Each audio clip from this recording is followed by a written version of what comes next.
Good evening, everyone, and welcome to No Judgment here with Tish Ross, the podcast. Thank you for joining me.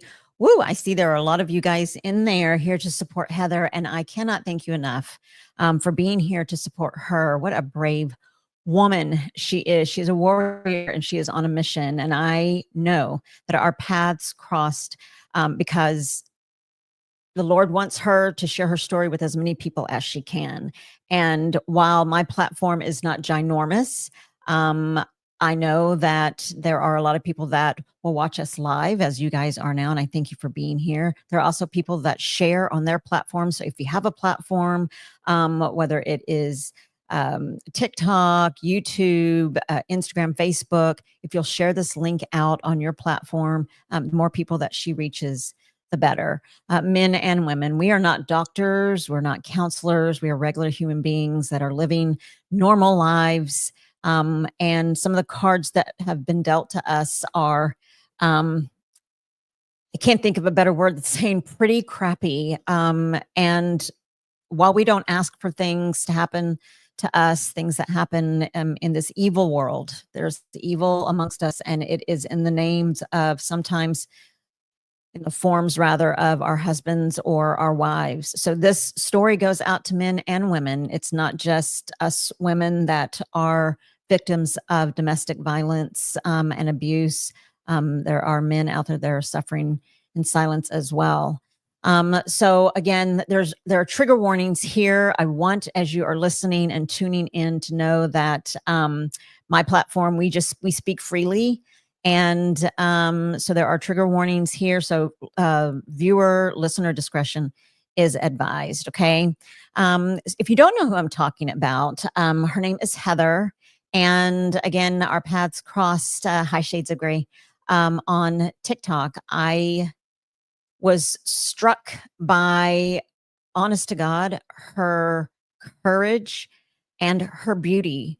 Her video was posted, and there's something that just captured my attention on it. And so I listened to it and I thought, oh my gosh, holy smokes, this woman has been to hell on earth, quite literally, and has faced evil. And what a brave soul. I've got to get her on my platform so that she can reach you, the viewers and the listeners. So I want to welcome everybody in. Please know that your support is greatly appreciated for Heather. And again, this is never about me. This is always about who the Lord brings to our paths. And like I was sharing with Heather earlier, this is about she and God. And I'm grateful. So I'm going to bring her in. Welcome, everybody. And when she comes in, I will say hello to you guys individually. And then I'm going to let her get started. There's a lot of you guys here, and I'm grateful. So let me bring Heather in. There she is. Hi, Heather. Hi, how are you? I am good. You look so beautiful, and I'm so happy that you're here. Thank you. I'm really excited to be here. I'm so grateful.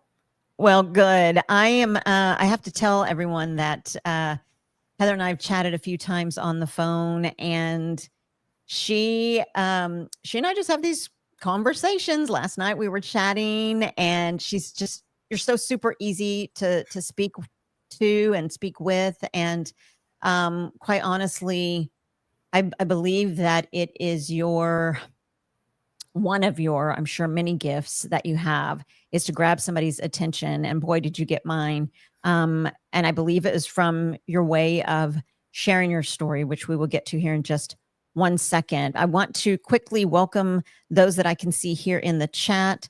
Again, if you have a question or a comment for Heather, I will try my best to see your question or your comment. If I miss it, please type it in again, and I will do my best to see it and to stop intermittently and read your questions and comments to Heather.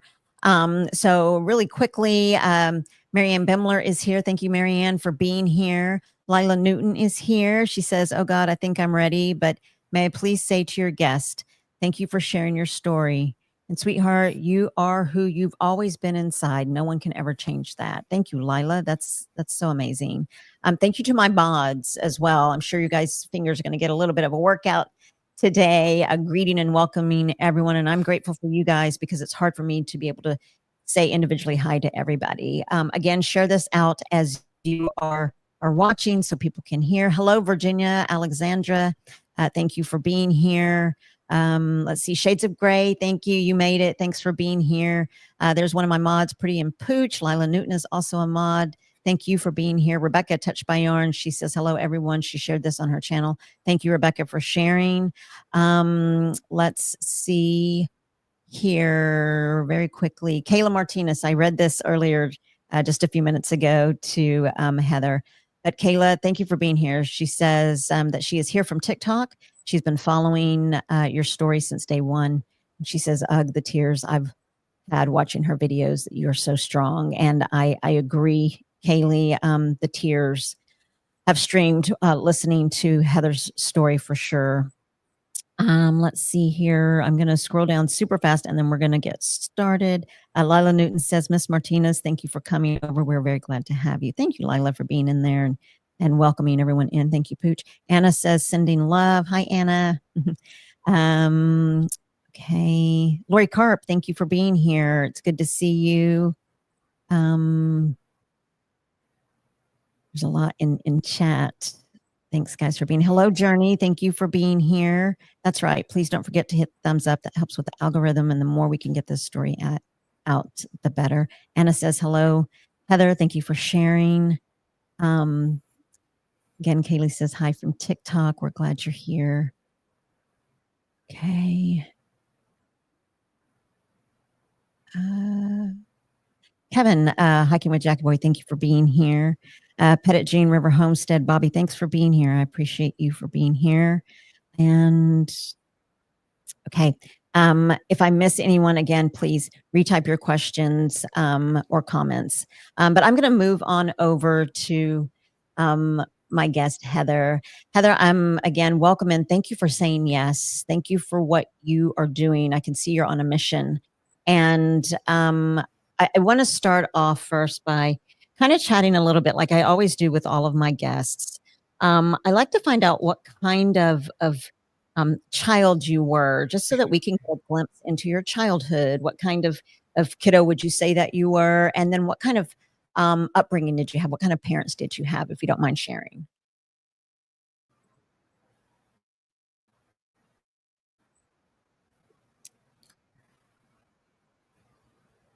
Can you hear me?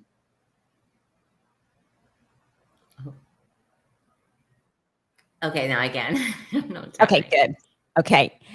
Yeah. So if you just share a little bit about yourself as a kiddo, what kind of child you were, and then what kind of upbringing and what kind of parents you had. I think that I was a pretty easy kid. I grew up in Alaska in a very small community, about 100 miles from the Canadian border. I'm a middle child, so I've always talked really fast, talked really loud just to get a word in. I would say, though, that I've always been a really mild-mannered person. Always been very caring, loving. I think I've always been pretty great. Yeah, for sure. And so how many siblings do you have? I have two sisters. Okay. And then what about your parents? What kind of, did they have a great relationship or what kind of upbringing did you have? I have great parents. They have been married now, I think, almost 38 years. They are actually on their way here now to come and celebrate the holidays with us. That they're just wonderful. I really don't have any complaints about my upbringing. Excellent. And so when you were growing up, hi Tracy, hi TNT Adventures. Gosh, there's quite a few people in here. But so when you were dating, what kind Okay, I think you're of, good. I don't know where you went. do you see me? Can you see me?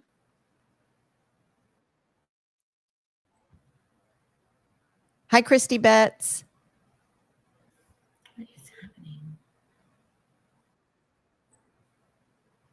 I don't know what's happening with my connection. There you are. Can you hear me?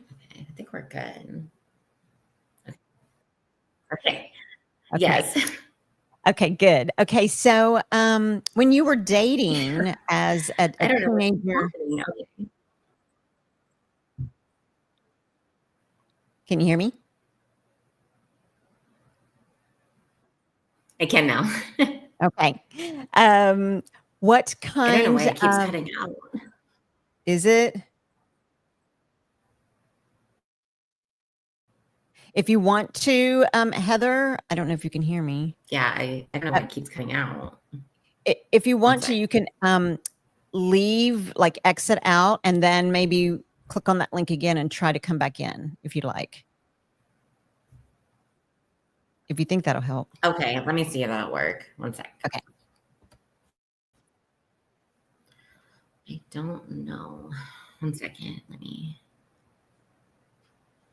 me try to come back in through my phone. Maybe it's my laptop. Give me just like 2 minutes. Yeah, absolutely. Okay. Okay, guys, hang on. Like I said, the enemy does not want this story to be told. And of course, this would happen. But we are she's going to try to come in from her phone. So just give her a few minutes. You guys hang tight. She's having some internet connection issues. But hi, Christy. Hi, Christy Betts. She's going to try to come in from her cell phone. Yes. Yes. Yep. Technical difficulties as always. Hi. Hi. Hi, Anna. Yes. What courage she has for sure. Hello, Goat Days. Heather had some technical difficulties from her laptop. And so she is going to try to come back in from her cell phone. So we're just waiting. She was trying to chat and it was lagging on her side. So we'll just hang tight. Wait for her to come in. Again, if you guys have questions or comments of support for Heather, right before we came on, she did share that she was really nervous, and I think there she is. She's back. All right, let me see here. Hi, Katie. Katie says Jesus is king. Okay. Lila says, LOL, I lag most of the time. Oh, you're so funny. Okay, here we go. We're going to try this again. Okay. You guys say prayers that we're able to get through this. Okay. Okay, there she is. Can you hear me? Yes, I hear you. Okay. So you have some messages here. Like I said, there's quite a few people in here. Shades of Grace says just proves that she has a powerful message to share. There's a young lady, Katie. She says, Jesus is king. God bless you, Heather. Goat Days is here. That is Sam and David. They said hello. Some other people are saying that their internet has also been slow lately. So we're going to keep on. We're going to keep on keeping on. Katie says, sending so much love to everyone. Thank you, Katie. Thank you for your love and support. Okay. So when you were younger and you were dating, I would say probably maybe more in high school, maybe out of high school. Did you what kind of guys did you date? Growing up in a really small town, the selection was quite limited, to say the least. I'm I'm not sure that I had the best taste in guys. I didn't date a whole lot in high school, but by the time that I graduated, I ended up moving in with a high school boyfriend. And that lasted up until a little after I turned 22. Mm, So I have always been in like long-term relationships. I'm not really a dater. gotcha. Okay. And so leading up to meeting your husband, your abuser. Um, how did you meet him? And did you guys date for a long time? Were there red flags? I know that's a lot of questions, but I'm going to let you go ahead. We ended up meeting through a friend. I didn't really see any red flags. One thing I will point out, though, is that the boyfriend that I had for the number of years before I met my husband, I ended up carrying a lot of that relationship financially, emotionally. So by the time that that ended, I was looking for a very different type of dynamic. And so whenever I met him, he was everything embodied that I was looking for. When we Mm. met, I was 22, almost 23. He was 11 years older than me. He already was established, had different things going for him, already had a couple of kids. And it seemed like it was the right fit. I fell for him right away. He was very charismatic and just kind of very different than anyone that I'd ever encountered before. And it was pretty intoxicating. I can imagine. I can imagine, when you're looking for someone different from whom you were previously dating, especially if you were carrying the relationship, and being aware of what you want, and then it's like a magnet when you find someone who is like, wow, this person is established. I'm not gonna have to carry him like I did my previous boyfriend. He's older, he's mature, seems like he's got it going on. I mean, my goodness, yes, why would we not be attracted to someone who's got the things that we have sort of I don't want to say check off list, but something that we're looking for. So I could totally understand. And so you guys met. Um, and really quickly, let me say this. Katie, who is on here, she says, this is such an important podcast. I'm just exiting an abusive relationship, and Heather's story has given me so much hope, and I am so grateful. Wow. Thank you, Katie, for sharing that. And I thank God that you're exiting an abusive relationship. Um, so how long, Heather, did you guys date before you guys decided to get engaged and marry and all the things? We were only together for probably about like 6 months or so before, 6 or 7 months before we got engaged. And then we got married a few months later. So it was a very quick ordeal. Mm-hmm. And so, when you guys got married, did you was how did the abuse come on? Was it subtle? Was it suddenly? The reason I ask that is because I had another guest who came on who was also sharing of her abusive relationship, and she said that her fiance was great, no red flags, nothing. They dated. She said the day they got married, the evening of their honeymoon, the door shut. He turned around and she's like, boom, he was completely different. Um, how did you, when did the abuse happen? Was it subtle? Was it hard at first? Honestly, the abuse that I recognized as abuse didn't happen until getting close to 10 years of us Mm, being married. He had controlling tendencies, and there were things that now I can see were red flags. He love bombed a lot of the time, but whenever he wouldn't get his way, he could get a little bit pouty about it. But he was always very subtle in the way that he did things. But I think also what's important is that since I've always been a very just go with the flow type of person, when things would happen, most of the time it wasn't a big deal for me to kind of back down or to give in. And that would always make things better. But I didn't recognize it at the time for what it was. mm, So I felt that this is just what I dealt with in marriage. And I didn't know until later and through lots of therapy that I went through years of it, but the actual abuse didn't start until the end of 2021. Wow. And so can you explain what love bomb is for those that are listening that may not know? So, whenever somebody is love bombing you, they'll tell you things like how, give me a moment. Let me think of an example.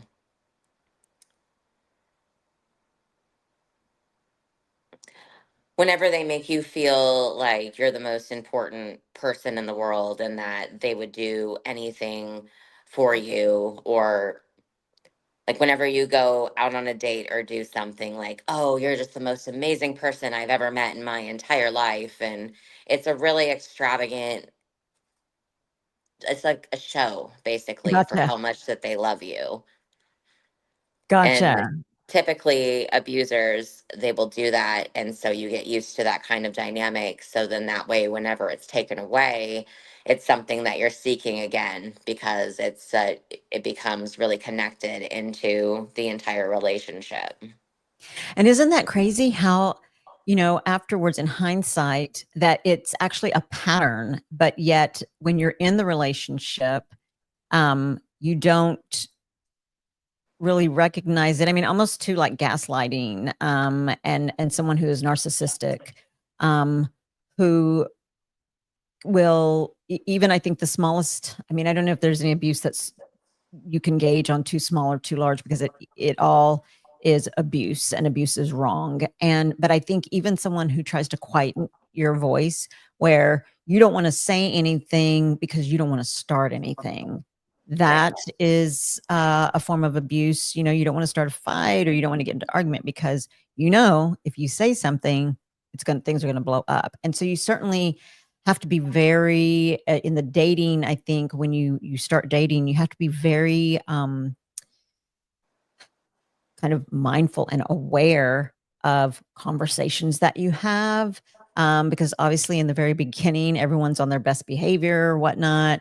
I think long I don't think drawn out. I think long engagements are great. I think when right? But I do think that there's something to be said for long engagements. Not that it's wrong to get married right away, but I do believe that, um, and I'm speaking sort of for myself, actually. If you are dating somebody and then it's that ushy gushy, "Oh, this is the one. Oh my gosh, all the things, and then you get married, and then it's like, okay, I did not know that you were this way, and then you think, wow, I need to get out of this, and then it's kind of a mind game. And you think, I don't want to leave because at least, I mean, there was something I loved about him. Maybe I need to stay and try to work this out.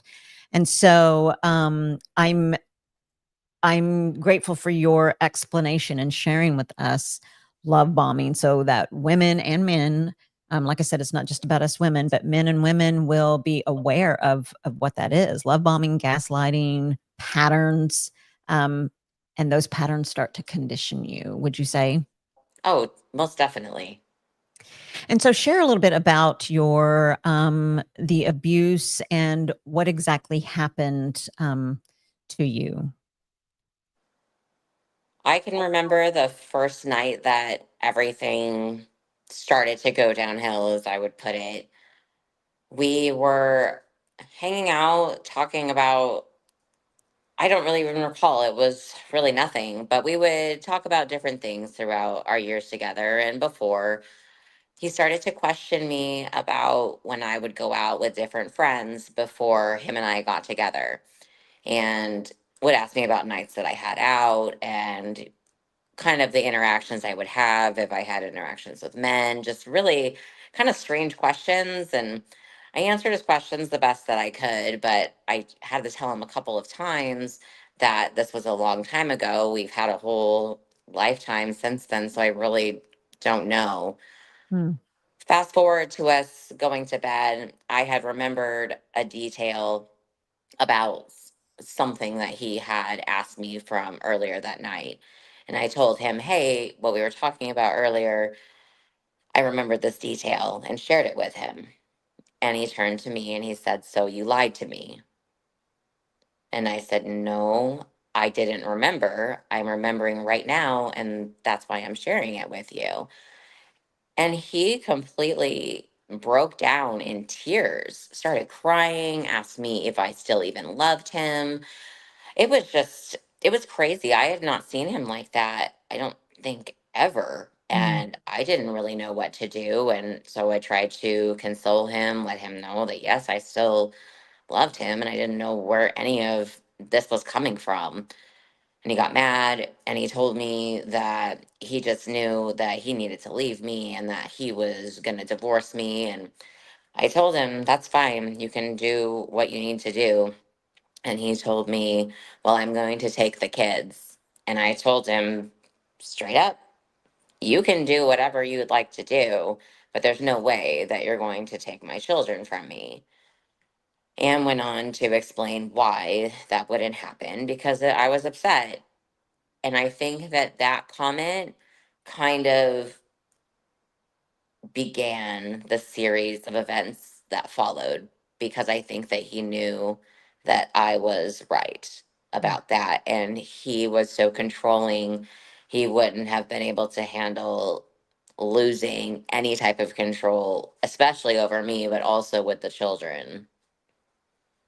So, My gosh, I'm sure that at some point, well, like you said, I mean, gosh, where was this coming from? Do you suspect um any kind of substance abuse or uh gosh, I mean, it's just so weird after 10 years, all of a sudden. I do know that he had different TBIs like throughout growing up. He was kind of a rough guy. He told me about a couple of occasions where he'd gotten into really rough fights and had some head trauma. He also Mm. had head trauma as a teenager. And about halfway into our marriage, probably about 5 years into it, he started to feel a bit funny. He got all kinds of tests done and he had a cyst that was like growing in the back of his skull. And so I'm not sure if that maybe contributed, but Mm. I don't I don't really know Yeah. because I would imagine, I mean, everything was so calculated that I just I don't think that it was anything that forced him to be that way. I think that he was always that way and that I just kept him calm for a lot of Mm. years. And when I started to fight back and make comments back and defend myself, that's whenever the real him started to come out that I just never seen because I never tried to fight back. So Sure. Yes. And so you said then the series of events happened. So what happened after that disagreement? excuse me. He started to really grill me about all of the men I'd ever dated. I mean, any type of encounter with them. But he wanted to know things in really strange details. And I would ask him to not only stop, but ask him why he would want to hear about something like that. We've been Mhm. married for so many years, and I just didn't feel that it was appropriate, and that would make him upset because it just seemed that everything that I would do would turn into a big fight. And he started to question my integrity, my faithfulness to the marriage. And that's where I really started to fight back with Mhm. him. And I think that's where a lot of the problems really escalated during that time because there were times I wouldn't back down because I wasn't going to sit there and let him tell me something about myself that wasn't true. Mhm. When I got married, I very much take my word very seriously and I committed to him and I was never unfaithful. I was always a good wife and always tried to be the best mother and wife that I could be. So when he started to try to get to me with that, I wouldn't have it. And we would end up yelling at each other back and forth. Sometimes I would be the one to keep, it's when you're Sure. in those moments, it's really hard to get yourself out of it. The rest of the world is going on around you, but it's just a tunnel vision, and it just kept getting worse over Mm. time. Yeah, you know what? You're exactly right. That when you are in the midst of it, and I can say that, well, I won't speak for everybody else, I'll speak for myself, that I am guilty of that as well. Whenever you get in a disagreement, there's always been this fine line in my mind, because I am, I would say I call myself a very strong woman in terms of everything that has happened in my past. But help me, Heather. Maybe we can figure this out for the women that are listening. To me, there's a fine line of whenever there is a disagreement and you're a woman and you want your voice to be heard. And then where do you draw the line? Are we antagonizing because we're like, well, I don't agree with you, and this is what I believe and this is how I feel. And why do you want to come at me? Because this is how I feel. And I'm going to keep talking because I want my opinion, my thoughts. I'm not saying my thoughts are your thoughts or your opinion is my opinion or my opinion is your opinion. I just want to be heard. And I feel like I'm being continuing to be shut down.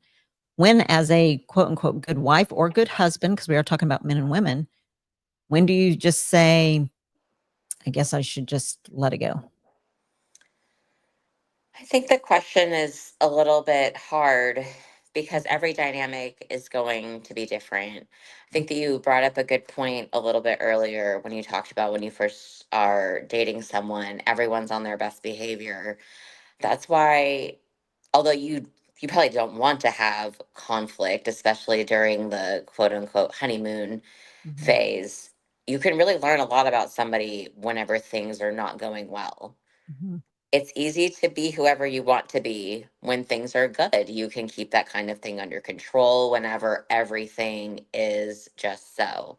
mhm, But whenever things are out of control, that is when you see who somebody truly is. I think the problem is for both men and women that when someone shows us who they are, we don't usually believe them. mm,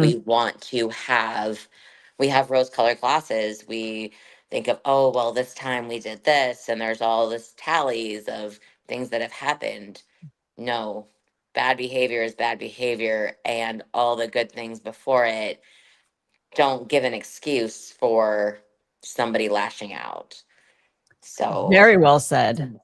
That's the truth. That is the truth. And I think, um, I would encourage, while I don't have control, but I would encourage. I think of my own children, my son and my daughter, who are 24 and 29, and are my daughter's dating. And I said, just take your time. You don't have to rush into marriage. Just take your time. And the good thing about her listening to a little bit of wisdom or listening to her mom is that she is taking her time, and they have had these hard discussions, and she does know, I think it's probably been over a year, almost a year now, but she does know what is it like when they both get angry, and he knows what she's like when she gets angry. So it's not just about her, but you know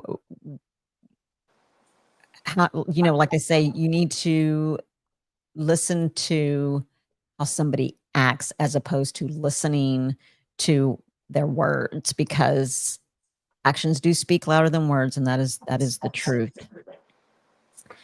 Let's see. So before we go into the night that what happened to you, you lost your vision. There have been a few comments, and I want to go ahead and read some of those to you before we get too far okay. down. Madison Rowland says, "Thank you, Heather, for being so strong to tell your story. Love you, girl. An inspiration of strength came over from your TikTok post. God bless you all." Thank you, Madison, for being here. Katie says, "Thank you guys so much. What a beautiful community this is." Katie, thank you for being here. I'm glad that you're here. Lila Newton says, "The person being abused needs to know that it's okay to ask for help and always listen to your gut." To your Yes. gut feelings. I'm praying you reach many women in crises. Katie says, I truly believe God led me here. I'm so grateful. Oh, I'm so glad that you are here. Tracy says, yes, some of these people are really good at hiding. Shades of Gray says, it is devastating when they pull it away because you're left asking yourself over and over what you even did in the first place. And it is a part of the toxicity of it all.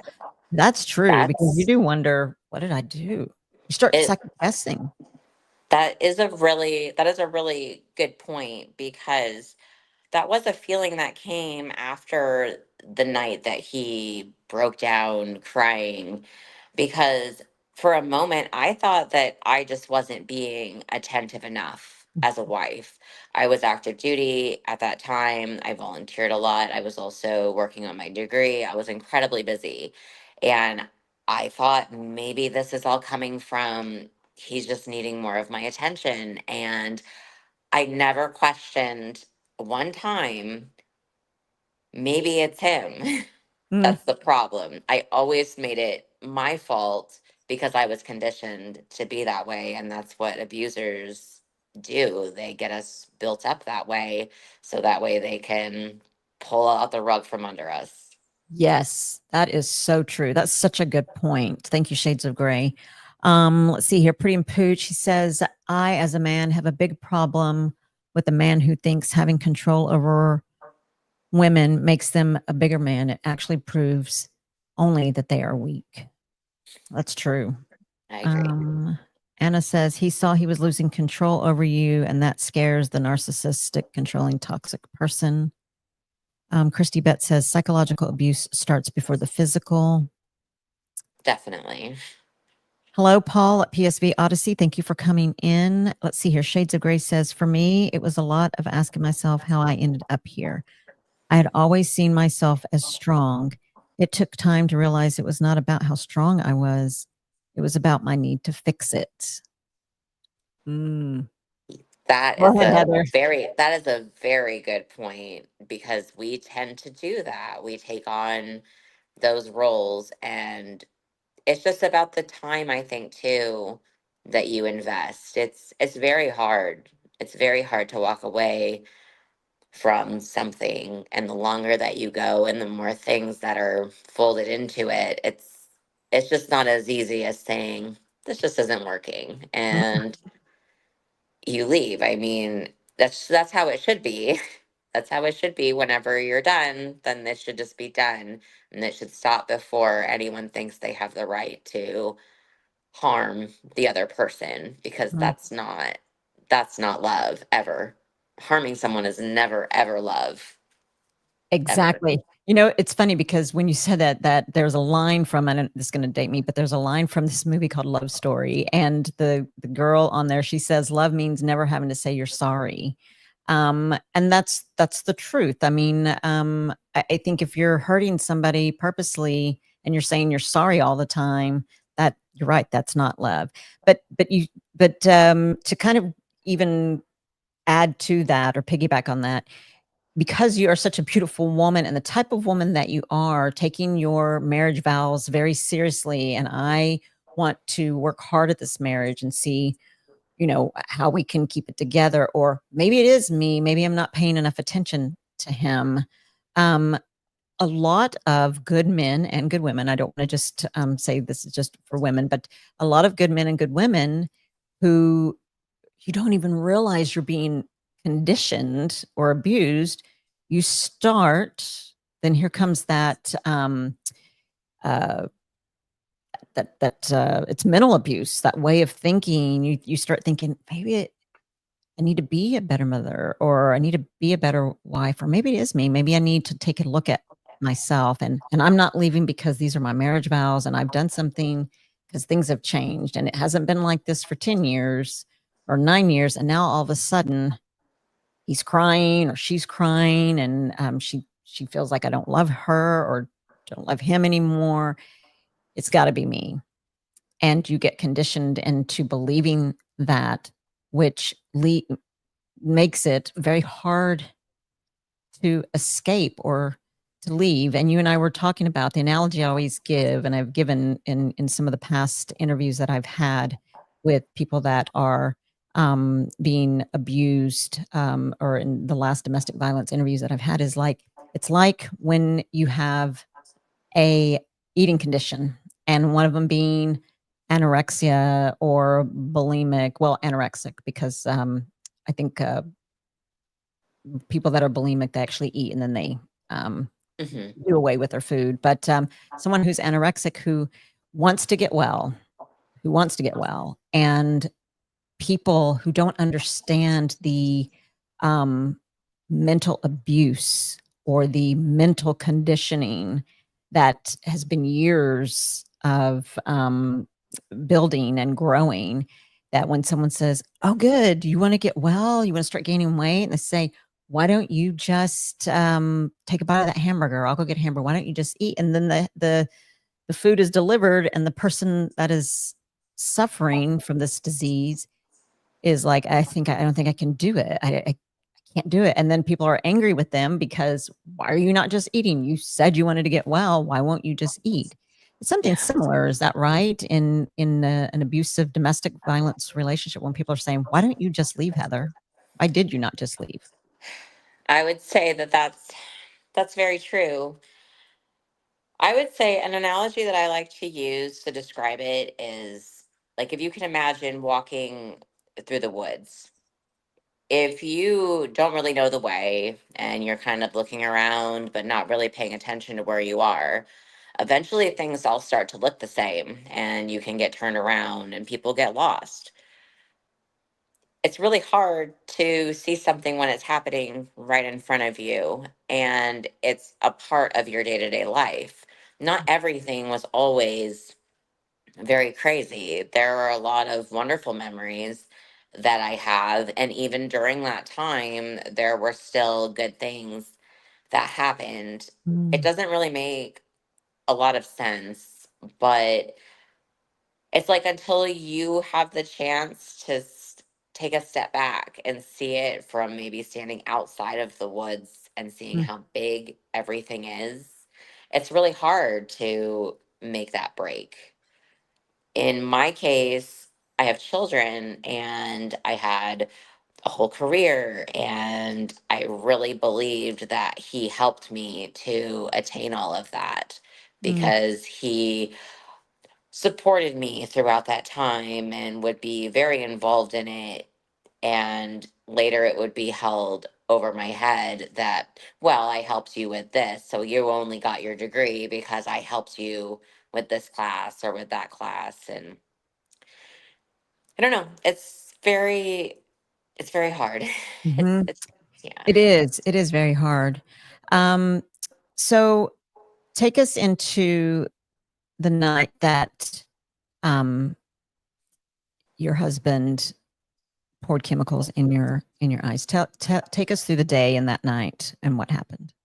So it started the day before. It was really difficult. So there were a lot of things that happened throughout the whole year. I would say that I was tortured for a long time. But the hardest part is that nothing that was happening was provable. There wasn't anything that I could do. And he would threaten to take me to places to have people do, really terrible, like, sexual acts to me. And that particular morning, the day before this happened, he just said that. He said, "I'm just going to take you to that place and I'm just going to find a bunch of men that will just take care of you for me." And that wasn't the first time that he had said that. He drove me to that place one night and led me to believe that I was going to be brought in there and forced to do unspeakable things. He did that, though, as a way to scare me, that I don't believe now that it was ever his intention to ever have that happen. But it was just, he knew me very well and he knew the types of things that would scare me. And he got very good at working them in a way that it was very believable. Mm. So after he made that threat, I just couldn't take it anymore. I told him, I just can't stay here anymore. I'm leaving. I was supposed to have been leaving that weekend for training in California. And so I had a bunch of stuff already packed. So I just grabbed what I could quickly. And I kept thinking he was going to get up out of the bed, but he just kept looking at me, didn't say anything, didn't do anything. And so I grabbed my stuff and I just walked out the door. Well, my car had a tracker on it. If you don't know this, Viper or a lot of the remote starts that you have, there are different programs on there that you can use to like monitor your children, is what they're used for, like beginning drivers, so that way you can see what areas they're in, or maybe at a certain time that they aren't where they're supposed to be. It's kind of meant for parents. Well, he Mhm. would keep track of me in my vehicle using that, but he also had a tracker on my phone. I don't know the system that he used, but he very much had close tabs on me. By the time that I left the house, I was just completely broken. I had nowhere to go. I wasn't in contact with any of my family at that point. He had spent years really building a divide. Mhm. And by the time that this happened, it had been almost a year since I spoke to my mom or my dad. And I felt very alone. I didn't know who to call. And even if I called somebody, he would have known who I called. He would have been able to tell who I was talking to if I was trying to go somewhere. So there was a lake that was a little bit down the road from our house. And I just parked there and I cried. I got down, walked down by the water. It was a really rough day. And Mm. he started to just blow up my phone a little bit later and asked me to come home and just how terrible I was being that I wasn't coming home. And I told him I couldn't come back. There's just no way I could come back. And he tried really hard to start with the love bombing again, or Mhm. with the I don't know what's wrong with me, and just really, really tried to get me to come back. But I couldn't. I was already out of there and I didn't know what was going to happen. And I wasn't going back. So I ended up leaving from the lake because I didn't want anyone to come and bother me sitting there. So I went to like a rest stop type place and parked. And again, he tried to just keep me on the phone all night, try to text me, and I just really wouldn't talk to him. I kept hanging up or just wasn't really replying. I just didn't know what to do. I was Mhm. just trying to take a moment, but I had nowhere to go. I had no money. He had by that point already taken our debit card, a couple credit cards that I had. I had no cash. There was nothing. So I ended up falling asleep in my car. And when I woke up the next morning, a whole bunch of missed calls on my phone, a whole bunch of text messages. He locked it by that point because he was able to do that since he had like the parent phone. Mhm. So he came to where I was and I could see the car pulling or the truck pulling up into the rear view. And he got out and he came and searched the vehicle. And when he didn't find whatever it was that he was looking for, he asked me to sit into the truck with him. And when that happened, he just tried to lay it on thick, lay it on thick, lay it on thick. Please come home. You're going to be leaving. We could just have Thanksgiving because the day before that was Thanksgiving Day. So I spent Thanksgiving Day of 2022 in my car Mm. crying. And he tried to use that to sell it like we could still have Thanksgiving, we can still do these different things together. And I just wasn't going for it. Here, give me 1 second. Sure.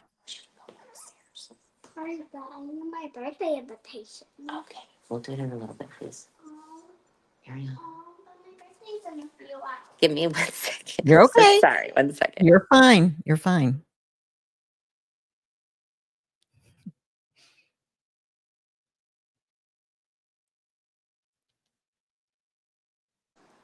Okay. I'm so sorry. Totally fine. You've got kiddos. Yes. So when I wasn't going to be going home, he flipped the script on me, and he told me that that's okay. If you don't want to come home with me, I will tell your command and the police about the night that you tried to murder me.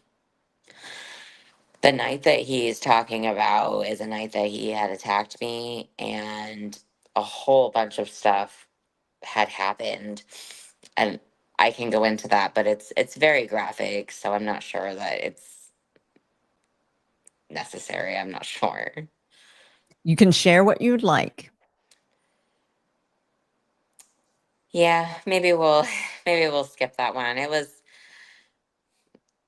pretty rough. He Mm. essentially that night he really led me to believe that he was going to kill me. He had me get down onto the floor that night, and he held the gun to my head, and he told me to tell him, "You never loved me and you never will. Say it. Tell me."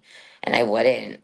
I told him, "Absolutely not. That's not the truth, and I won't say that." Even with a gun to my head, I wouldn't say it. And he just kept getting more angry. I could hear it. And eventually, I really thought that he was going to actually do it. So I said it. Whenever I finally said it, he forced me onto the bed, and he took the barrel of the gun that he was holding, and he put it into my private parts and told me he was going to pull the trigger and kill me that way. And he had a really disgusting smile on his face. And he told me that, oh, the gun must have jammed. He said that he had tried to do something. So by that point, I was completely hysterical. And he handed me the gun and he told me, okay, now you can shoot me or you can shoot yourself, but one of us needs to die tonight. And I told him, I can't shoot you and I can't shoot myself. And this went on for, I'm not sure how long, a few minutes. And he got very upset and he lunged at me, and I had the gun in my hand. And out of reflex, I picked up the gun and I pointed it at him and I pulled the trigger, and it clicked. The gun was never loaded. Mm. And he did that to see what I would do. Mm. But he wasn't angry when I pulled the trigger. He turned to me and he said, "That's what I thought." And after that point, he would bring that up randomly, but he would always refer to it as the night that I tried to kill him because I pulled the trigger that night. So he told me that he was going to tell the police that, and that he would make sure that when I was in prison that I would have a terrible time, and just it was very scary conversation. And then he flipped it again, but none of that has to happen. I don't want that to happen. Like it was very rough at that point too, because my mental health was Mm. so bad after almost a year of all of this, after 9 years of being conditioned to just do what this man asked me to do. It was Mhm. very complicated. So I finally agreed to go home, but I didn't feel right about it. And that's what I would encourage people. When something doesn't feel right, there's a reason why we feel that. Our bodies know, our souls know that there is something that just isn't right, because that entire drive back to my home, I felt it. I kept wanting to turn off, and he had me stay close behind him. And it was, I'm not really quite sure still why the Mm. following events played out the way that they did, but I went back home, went into the house. He had me go into the bedroom. I wasn't facing him whenever he came into the door. Heard the door open, and he said that he wanted me to lay on the floor. And I didn't question it because I was already really scared of what was going to happen after being gone all night and refusing to come home. And there were so many thoughts. So I figured, I mean, that's what I'm at least guessing, that I just was going to get it over with, whatever was going to happen. But when I looked up, he had blue gloves on and a white container. And then that was the last thing I saw. And then the pain, it's a really, really hard thing to describe. Like, I've been hurt. I've had different other things done, different recoveries, of Hmm. kids. Like, Hmm. but it was different. It's very difficult to try to describe what Sure. that felt like. But all I know is that it hurt, and I couldn't keep crying. I started screaming and asked him to stop, and I begged him to stop, and he was rubbing it into my eye. I could feel his hand just like pushing it into my right eye, just very aggressive, and I was screaming very loud at this point. And he stopped and just in a very cold voice just told me, "If you don't stop screaming, I'm going to pour this down your throat. It's going to burn your insides and you're going to suffocate and die." And I believed him. I believed him. So I started to pray. And I didn't scream at all. And he poured it in the left eye. And I don't know how, but I feel like it's possible that God allowed me to leave my body for a little bit. Mm. I don't really know, or if I was in shock that my body just wasn't. I'm not sure. I don't know, but I prayed and I prayed and I prayed, and I'm not sure that I have prayed as hard before or since that moment. Um, it was it was bad, but it eventually stopped, and I was laying on the floor, and I didn't know what was going to happen. Everything was dark, and I was just on fire. Jeez. And he said to me, "Now this is what we're going to do." He said, "We're going to go out to the kitchen. You're going to go to the oven. You're going to open the door, spray the can of oven cleaner in there, and you're going to scream out the word fuck really loud and grab the towel." And even though I was in so much pain, it's like when he started talking, my brain just kicked in to like, you need to listen to everything that he is saying, and you need to do this to a T. The reason he had me do this is because we had cameras in the home, and he had unplugged the camera, and his plan was to have that be what the tape picked up as to what happened that day. Mm-hmm. And so I did everything that he said.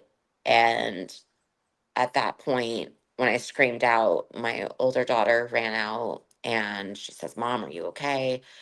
He ran out, "Oh my God, babe, are you okay?" And I said, "No, I had an accident." I said, "I need to get into the shower and flush my eyes." I didn't think to say that before, but it's like I knew if it was on the camera that I asked to go and like I needed relief. I needed to get in there. Yeah, of course, of course. He helped me in there, and he was just freaking out. But I was in so much pain. I didn't even know if I had eyes at Gosh. that point. It was very, it was very bad. Um, I don't know. Am I going too fast? Do I need to No, continue to pray no, for you? you are Okay. you are doing great. You are doing great, Heather. And so you guys head to the hospital. Hmm. Does he drive you, or do you guys call an ambulance, or? He drove me to the hospital. He couldn't be bothered to put the directions in. I had had a procedure done at that hospital before, and I also worked in that town. And so I knew the roads pretty well. And he had me give him directions while I was burning on how to get there. And right before we went in, he said to me, "You know, you did this to yourself, right?" And I didn't say anything, but he turned it on. We got in that hospital. He turned it on very, very hard, but nobody, nobody was believing him. Mm, It was insane. I've only seen one picture. Well, I guess now two different pictures of what it looked like, and there's no way. There was no way. And so as the doctors or nurses are examining you, and you say that obviously because of the way that you look and he was turning it on, but you could tell that nobody was believing him. At some point, were you able to share what really happened? This wasn't until quite a bit of time later.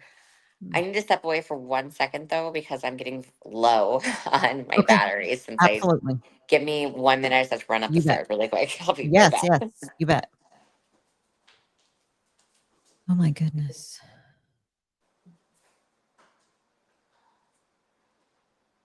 I'm reading some of your comments for those people that are tuning in and listening. Tamara Carpenter, I'm so glad that you are here. You say, I left 1 year ago and I still don't feel completely safe. I moved from Colorado to North Carolina. I still miss him and I'm afraid I will go back for the 100th time, but I try to remember that he's wanting revenge. Wow. Oh my goodness. My hope is to stay strong. I know, man, I don't know actually what it's like to be in a domestic violence, abusive relationship or marriage. Um, so it's hard for me to say to stay strong and don't go back. But what I will say is that in your very comment, Tamara, you say, but I try to remember that he's wanting revenge. So, I think in a way you almost you have the not that you were asking a question, but that you have the that gut feeling that Heather was talking about. You try to remember that he's wanting revenge. Heather, I was reading a message or a comment from Tamara Carpenter. She says, I left 1 year ago and I still don't feel completely safe. That she moved from Colorado to North Carolina. I still miss him and afraid I will go back for the 100th time. But I try to remember that he's wanting revenge. What would you say to that? What would you say to Tamara? I think one thing that is hard is that there's something that hasn't been resolved yet in her mind that has let her completely let it sink in that she deserves to be safe. Mm. I would ask her to tell me one thing about him that makes you happy, like truly happy. Mhm. I think that a lot of the time it's really easy to talk to somebody who's a survivor and we get a bit defensive because of that. And we have been told that no one will listen to you, no one will care about you, no one will love you like I do. After some time passes and when certain things line up, you start to believe it.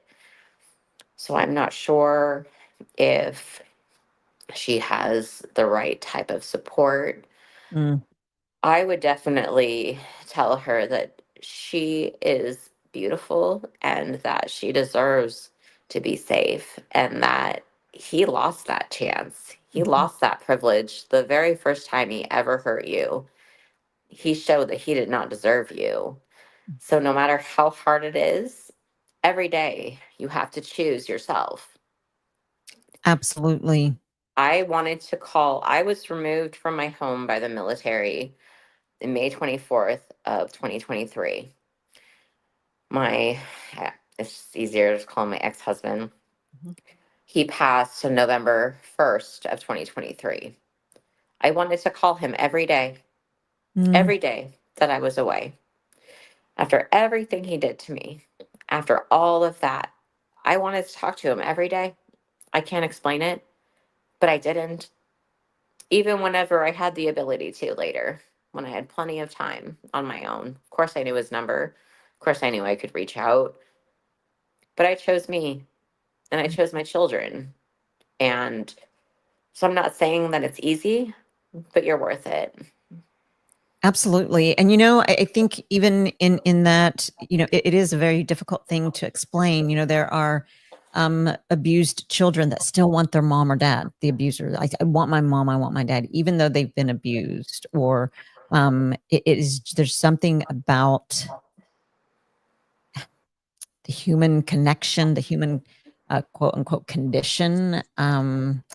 And when that's all you know, and maybe that's all you've known for a long time, um, maybe it's a time that you feel like you've felt the most loved, and you hang on to that as and kind of something that you said earlier is that the good doesn't dismiss the bad, right? There could be so Right. much good, but it doesn't mean that, "Oh, okay, well, there's still good," but it definitely doesn't and should not outweigh the bad, that's for sure.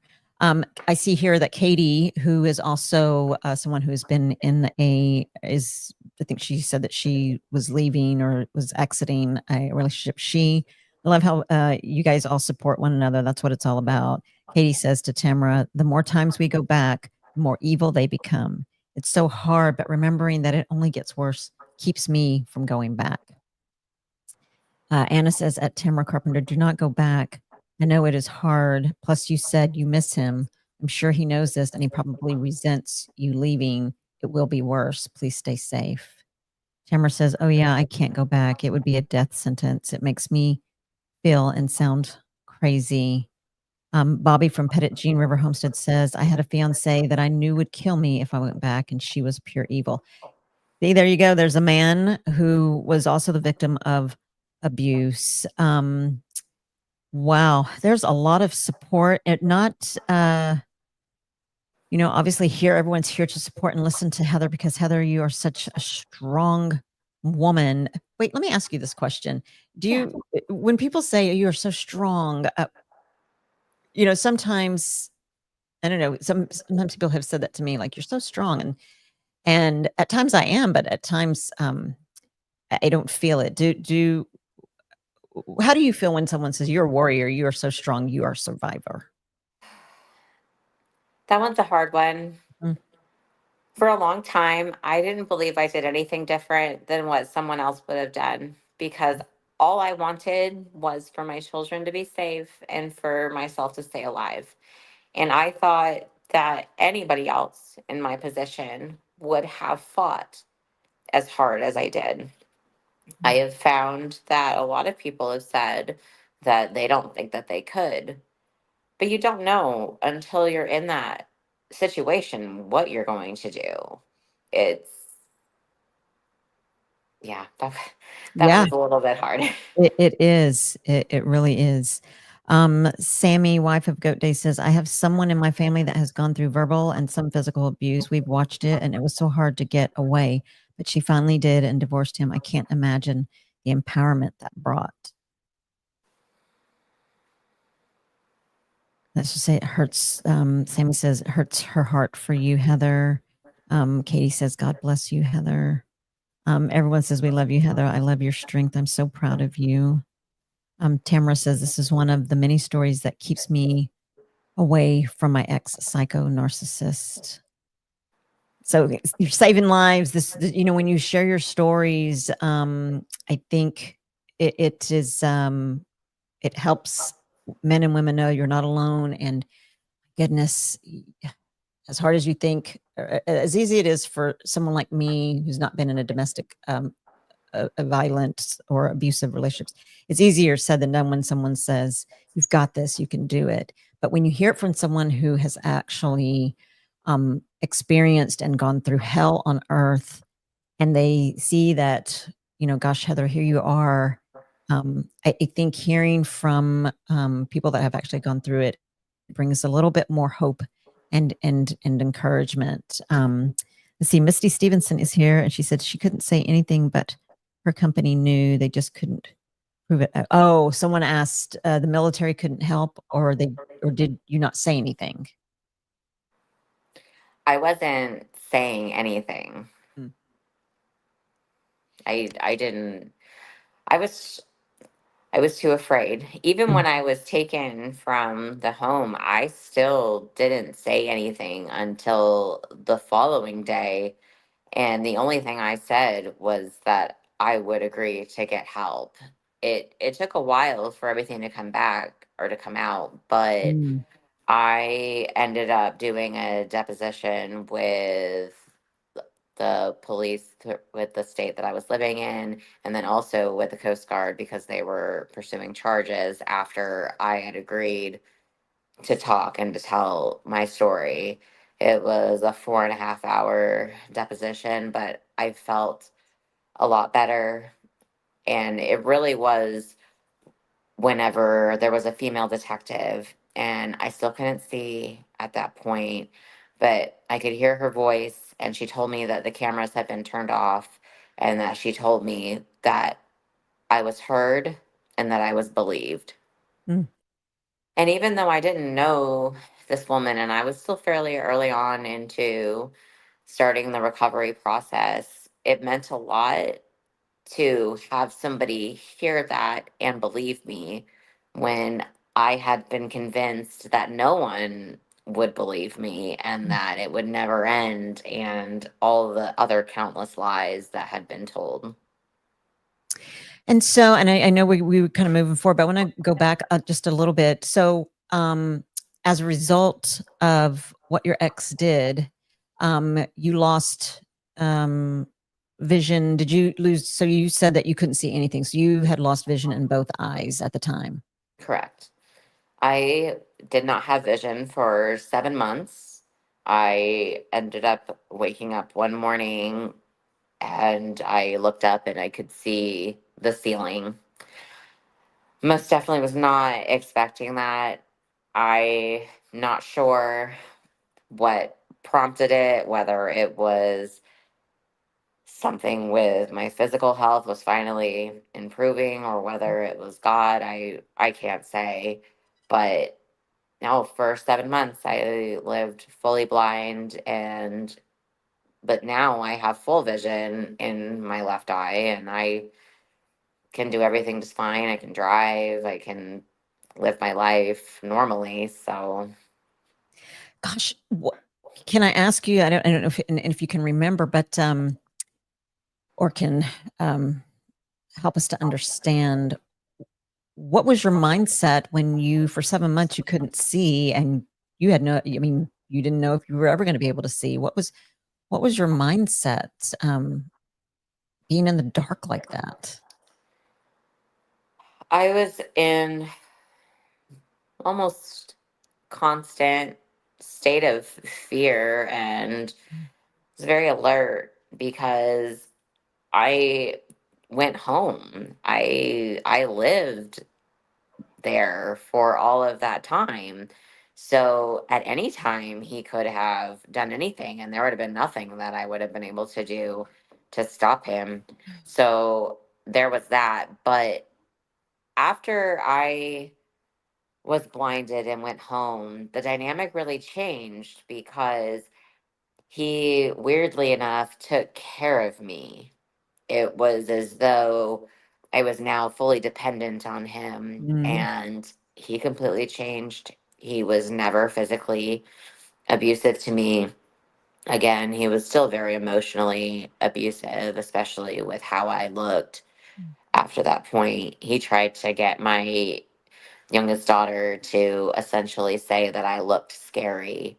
And she wouldn't. She told him that no, that her mommy was beautiful and that I wasn't scary to her. But then that started to get me scared about when he would try to get the kids to say different things and they wouldn't. I was afraid that he might turn on them because they mm, were taking my side. Another thing that was really rough about it was that I went from for a year being yelled at and just always on eggshells to he almost quit talking to me altogether. He would be on his phone. I could hear his, I could hear him tapping on his phone, and I would just ask him every now and then, "What are you doing?" And he'd say, "It's none of your business. You don't need to worry about it." And I just wouldn't say anything because I wasn't trying to do anything to like provoke him. Mhm. And so for a lot of my time in the darkness, it was also a lot of silence as well. But I kind of have always had a very wild imagination. And I think that that helped me a lot because I kind of disassociated, I think, through a lot of it. And I would just picture if we could just get out, and I would picture being in like a nice hotel room with my daughters and we had all this different things, and it's like I created a nice world in my head that I could be in, Mm. and I had the solitude to do it, and I prayed a lot. It was a very, it was almost worse Mm. than the getting yelled at and what comes with that. To just be completely in darkness and silence is just not, it's not right. We're not meant to have that type of thing happen. So at the end I was hanging on by a thread I can mentally. only imagine. I can only imagine, Heather. And so, um, the day that you opened your eyes and you were able to see, did you shout out, "I can see"? I mean, how did he know you could see? Was he still Oh, here? I was actually out of the home when I could Okay. see. I So I was removed at the end of May. I got my vision back in the beginning of July. So I was at a treatment facility for PTSD and trauma, and they just knew that I had had very extensive things happen. And I was in a treatment facility for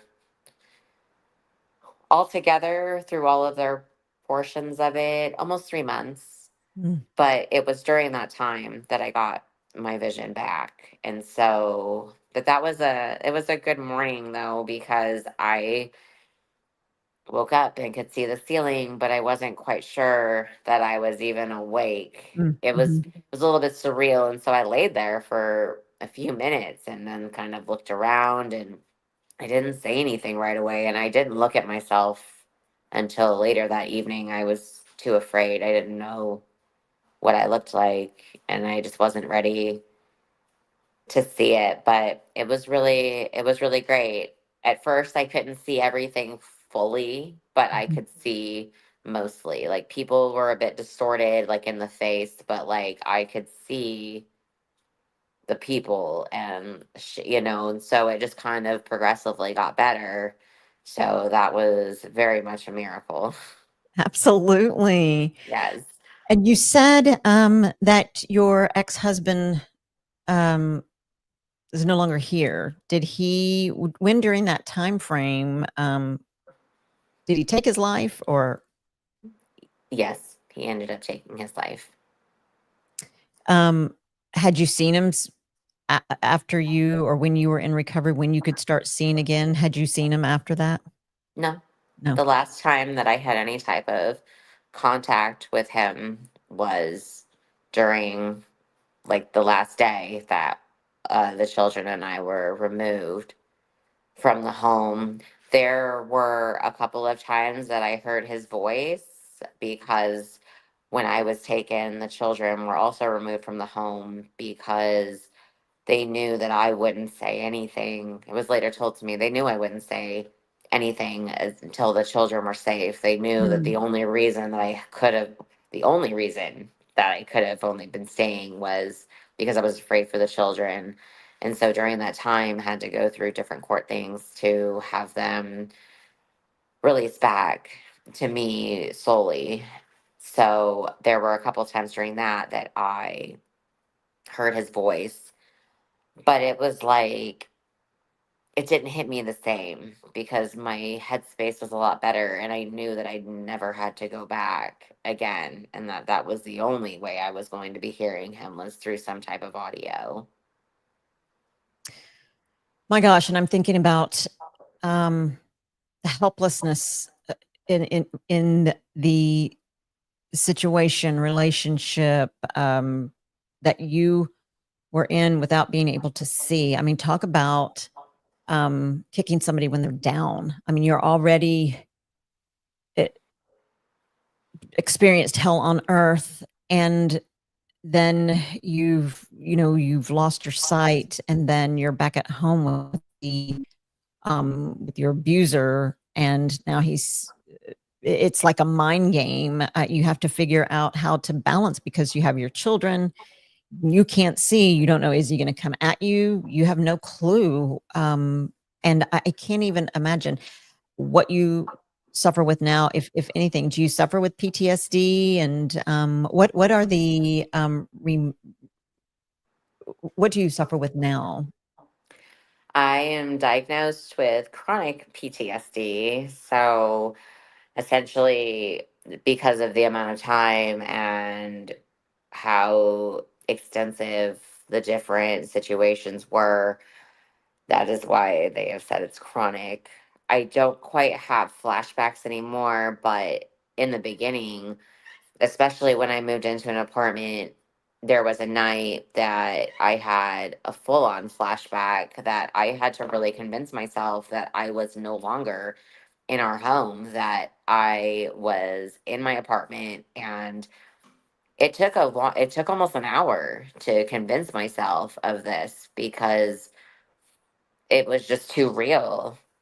I only have ever had a couple of experiences like that, but there are many things that remind me of what happened. Or a good one is if people raise their voice and get aggressive around me, I'll instantly ball up my fists and just be ready for whatever's coming, even if it's Mm. not directed at me, or even if they're not really even being aggressive. It just kind of is perceived that way. I am. I don't want to say that I'm so paranoid now, but it's a little harder for me to open up to people. It took a long time to realize that people could just genuinely like me and not have a motive to want to get close to me. Mhm. So it's been a work in progress, but I am significantly better than where I was even a year ago. And most certainly the year before that, we're about to hit the 2 year anniversary of when this happened. Will actually be Monday. So Is that right? that's right. Yeah. Monday. Wow. We will be, I know for sure I will be praying for you, and you can rest assured I'll be checking in on you.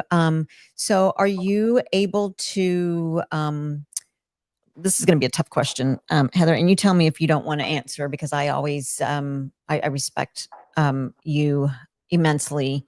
Um, and we talk about triggers, and we talk about things that remind us. And I give myself as an example. I had an accident, and I have scars on my head, and my nose is crooked, and I was in this. I put myself in this on these chains that every time I looked in the mirror, all I saw was ugly, regret, blamed myself, and the enemy held me there for a long time.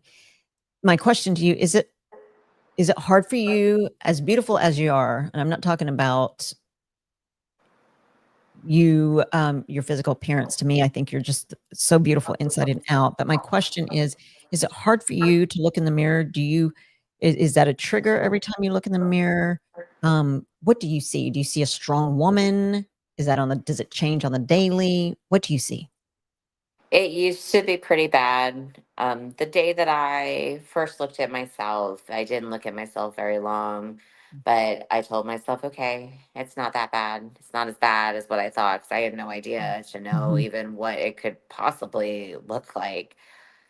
But then over time, it got a lot more difficult, like because I made some good friends throughout my recovery process, and we'd go out and do different things. And there'd be times that, like, maybe we were all dressed up, but, they were putting on eye makeup and doing all these things, just being girls. And I couldn't do those things. And, Mm. like, it took a little while to get comfortable.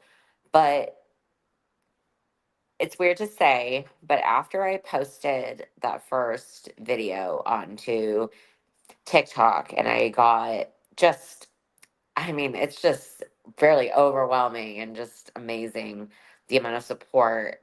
I started to look at myself a lot differently, and it doesn't bother me anymore. Mm. I do hope that, we're trying to move forward and see what's going on with the other eye and hopefully get something figured out, but I'm just not as stuck on it now as I Mhm. used to be. Mm, So I gotcha. think that sharing my story has also helped me to feel a lot more confident. And I feel like now what I feel on the inside, I can start to see it a little bit better on the outside. Oh my goodness.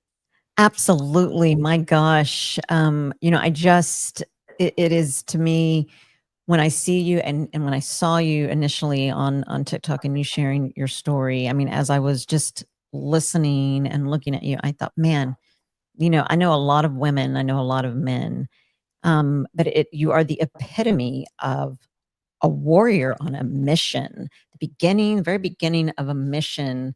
And you, my friend, are accomplishing that. I see in the comments there are people that are, thanking you for sharing your story because of that, they know that it's better to stay away from the abuser and not go back, um, because they do have worse things in mind for you.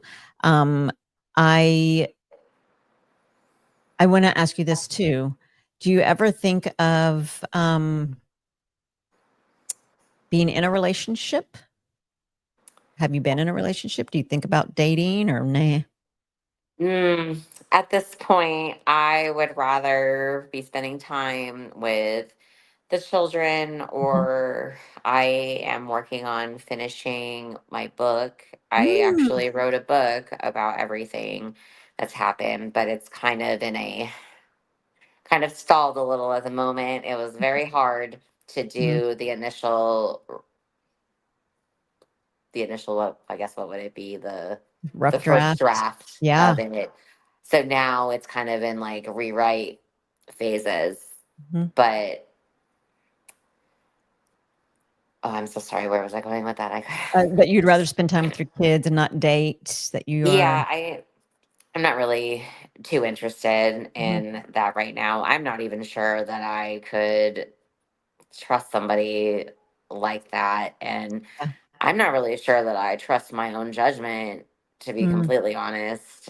I don't know that I necessarily have poor taste, but I am just afraid of finding another version of him, that there might be some places in my heart that are still unhealed, mm, that I might find a familiarity in someone else, and they might not hurt me in the same ways, but in their own mhm. ways. I And can. I'm just not really willing to kind of risk that at this point, because the most important relationship is the one with myself. And that's what I'm really trying to stay invested in. Absolutely, absolutely. And then you had said earlier, I know we need to go, I know you have kiddos. Um, you had mentioned that your husband had, which, I would say the majority of people that are abusers, they start to, distance you from family and friends, and you hadn't had a relationship with, or gotten to chat with your family in at that time in about a year. He had isolated you, but you said that your parents are on their way to celebrate Thanksgiving with you. Um, how is that relationship now? And oh my goodness, I'm so excited for you. I am very excited. No, the relationship has been really great. Whenever I was first in starting my treatment, the first person I actually reached out to was my older sister. Her and I she's 7 years older than me. And so even though she's my sister, there was always kind of more of like second mom Mm, vibes there. And I called her, and I'll never forget when she told me, I never thought that I would ever talk to you again. I mm, wasn't sure I'd ever even hear from you again, because by that point, I mean, I hadn't talked to any of them in quite some time. And then I slowly started to reach back out to my mom, to my dad, my little sister. And it was it was a little slow going at first, but things are really, really good with all of us now. And I know that they're super excited to get here and to spend the time. And we just kind of try to take advantage of all the time that we can together. So I'm super excited for that. Yes, I'm super excited for you. I'm going to go to the comments super quick, and then I know I know you need to go. Let's see. Tamara Carpenter again says, "I flood my feeds with these stories for over a year now."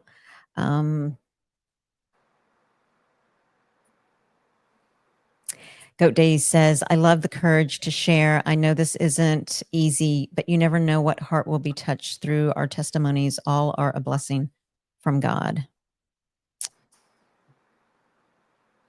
And I think that that's an important statement. I've had a lot of people, I can't say a lot, but I've had some people that have made the comment, well, if there is God, why would Mm, he have let this happen to you? Why did you suffer? My answer to that would be that it's necessary at different times because a certain level of suffering, I think, helps to breed compassion. It's kind of like whenever you see somebody that they're crying and they're upset, most people, they're going to want to go and try to help that person. And I think that it helps to grow that community. I suffered for quite some time, but now there are countless people that have told me that just hearing my story, it's helped them to move forward in their life. And without my suffering, I'm not sure that maybe those people would have came to that conclusion before something bad happened to them. And yes. so the way that I look at it, I'm grateful for both the good things that have happened in my life, but I'm also grateful for the hard things that have happened. When I pray, I thank God for both. I do thank God for this. It's not that I condone it, but it is something that was necessary to happen. And now we're spreading more awareness, and people aren't afraid to talk about it. And it's really helping to breed support. And so that would be my response to that. My gosh. Wow. And you said something else in one of the captions, descriptions of one of your videos. And if you guys haven't seen and heard, go to TikTok and find Heather. She has a few videos that are just very impactful and very important. You said in your description, you said, "It's time to tell my story. Some battles are fought overseas in a battle zone, and others are fought behind closed doors." I think that that is so true for so many people that are listening, and I think that your story, it almost, from my perspective anyway, gives a person encouragement to know that, gosh, there is an outlet. I can leave, I can get away, and I'm sure that that is probably the most frightening decision. You would think that would be well, okay, I've got this, I'm going to leave. You would think it would be very exciting. I'm getting out of this. I don't ever have to deal with this again. But I'm certain, I feel that it's probably one of the most scary decisions that someone in an abusive relationship would ever make, is to try to leave. I think that one thing that is important to keep in mind is that, yes, the initial thought probably runs through the person's head every day. Hmm. Like, I can leave today. But then what? Okay, now where do I go? Okay, I'm gonna go over to my friend's house. Well, did I just put them into danger? And am I being a burden by being there? And Mm. it's like a thought process that just completely snowballs until you don't do anything and you stay. I find that one of my biggest struggles is reaching out to my support system to let them know if I'm having a rough day because I don't ever want to burden somebody. And even though they don't look at me as a burden and they've never made me feel that way, it's just something that I was led to believe. Mm. And that's even still after, I mean, I've done a pretty extensive amount of treatment to work on getting better. So imagine somebody that is just trying to get out of it. Their mental health is at empty. And now they're trying to make steps. Well, how are they going to do that? Where are they going to go? And yes, we might be on this side saying, just come to me, come to me. But how do they know that that's where they're going to be there? Mm. And that is, I think, what stopped me at different times because I kept coming up with answers. Okay, if I take off with the kids, what's going to happen? Well, he's going to track me down or he's going to call the cops and then he might do something. You know, it was just kept leading into that. And so it's really easy to just let yourself stay stuck in it. But my advice would be to the people that are still stuck in it and are in that same loop, that same thought process, you need to still just reach out to someone if it's safe. You need to keep yourself safe as well because sometimes, yeah, you might have that thought and I'm going to leave right now.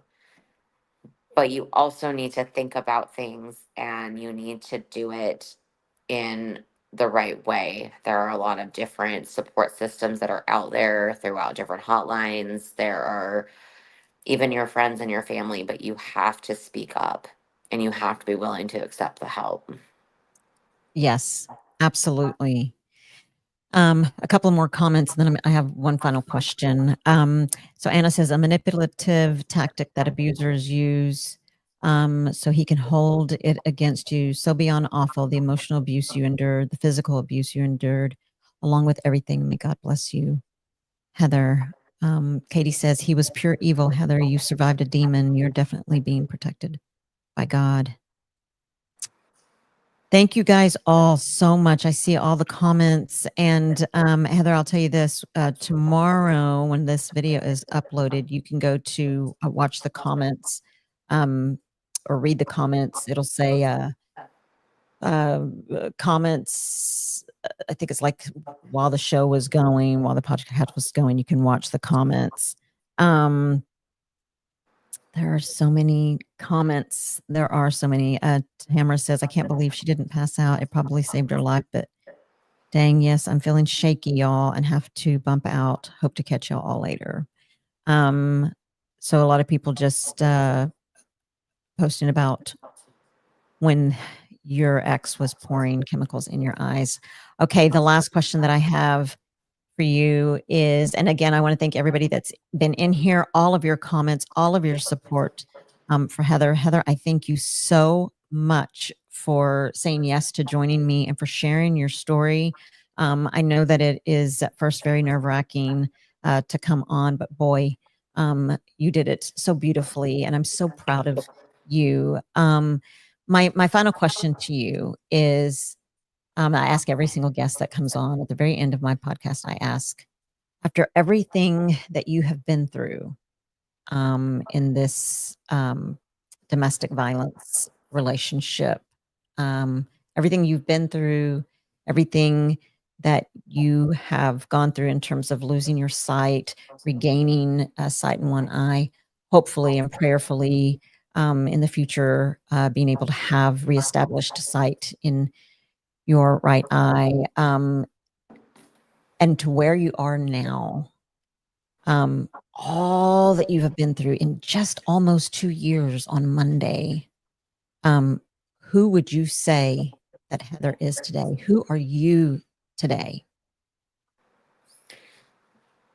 I think that I am somebody that was sent here to help try to save people, to Mm, help reach out to people. I think that I'm here to help save the world. So I that's what love I'm it. going to try to do. You're doing it. You're doing it, my friend. I'm My trying. God. I am You trying. You're so amazing. And again, thank you so much for gosh, your time. I know you have children, and I thank you so much for spending this time with me. I'm honored to have had you to come on and to share your story. There are so many people here that have been able to hear your story and that are commenting comments of support and sorrow, sympathy, um, words of encouragement. Gosh, Barbara Scher says, Heather, you are strong. Emotional abuse and separation from family and friends was beginning to realize that something in him changed. I'm so thankful that you survived. Again, there are just so many, so many. Someone asked, did he go to jail or prison for that at all? Did he serve any time? No, after we were removed, he took off back to Alaska, and he was just hiding out and just on borrowed time. So the day that it happened, he was actually being pulled over. And I think that he just knew that that was going to be the day. I know that he exchanged shots with police officers, and I think that he was trying to get them to do it. Whenever they weren't doing it, he did it to himself. So he was going to be arrested, but he wasn't going to let that happen. So Gotcha. Gina Sinceros, I'm sorry, I know I butchered that. She says, thank you for opening this up to the community. Everyone just with great thank yous. And anything else that you want to say, any final words, anything that I didn't ask you that you want to say in your message? I, first of all, would like to say thank you to everyone that has been interactive in tonight's show, but also with everyone that's just been there from the very beginning. I read all the comments, I read everything. I'm not the greatest at replying, and then in the beginning, it just got to take off so fast that there had been no way I could have even tried to reply to different comments, because then I started to feel like, well, if I'm only replying to some, and then I stopped. So I just said, I am just gonna not for now. And so I really do, though. I very much appreciate all of the love and all of the support that I've had. It makes it known that this is what I'm supposed to be doing, and how receptive and how encouraging everyone has been with one another and with me. It means a lot more than what anybody will ever know, but I am very appreciative for all of you, like from the bottom of my heart. We appreciate you, and it just there's purpose behind our pain. Like you said, there's a reason for suffering, and I think the reason for whether you're a believer or not, anybody that's listening or not, Jesus suffered a horrific beating and abuse and lashing and crucified on the cross. And there was purpose behind that. And that purpose was to save us, to keep us safe. And while there is evil running rampant in this world, it can come in the form of a husband or a wife. There is purpose behind your pain. And Heather, my goodness, how beautiful for you and of you to turn your pain into this purpose to help others, as many people as you can. And your mission is endless, and your beauty is timeless. And I thank you so much for being here. I thank you for being my friend. I hope that we can continue to chat and text and call each other, and that I can come and visit you in your town sometime. But thank you so much. Thank you all for being here. Katie, thank you for subscribing. Thank you for your comments. I'm going to go back and read them as well. I'm so sorry that we weren't able to get to all of them. Elizabeth Cabrera, I see you. Thank you. Barbara Scher, thank you all for being here. Heather, I'm going to let you go. I know you need to get to your family, but I can say this from the bottom of my heart. I love you, and I thank you, and God bless you. God bless you as well, and thank you so very much for everything. And I will be in touch with you for sure. Good. Okay. Bye, Heather. We'll talk soon. Bye. Bye.